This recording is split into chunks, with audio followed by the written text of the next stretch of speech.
Let's talk about ZORP APIs. Now, we mostly saw how you can integrate ZORP workflows with any other external system. But what if you want to manage ZORP and the workflows and the tasks we have created using the ZORP APIs? So any workflow you publish instantly auto-generates API documentation.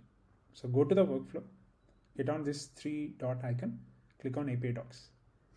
Now that will open the documentation for each of the workflows that you have published. The workflow has all the details about how to authenticate, etc. The bearer token is something you will find in settings, secret keys. You just generate a token and you'll be able to access it.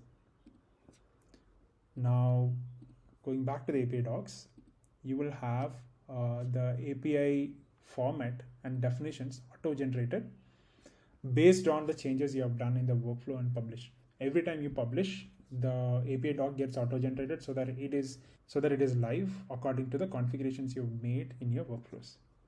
Now you have single task creation, bulk task creation. Let's say you want to create a task in ZORP based on data in your CRM. So all those things are instantly available. You can update the task in real time.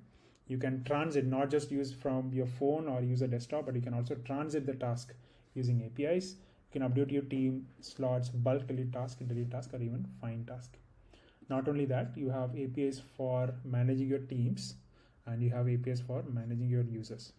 And all of these APIs and their documentation are constantly updated so that you're always in line with the changes you have made in the system.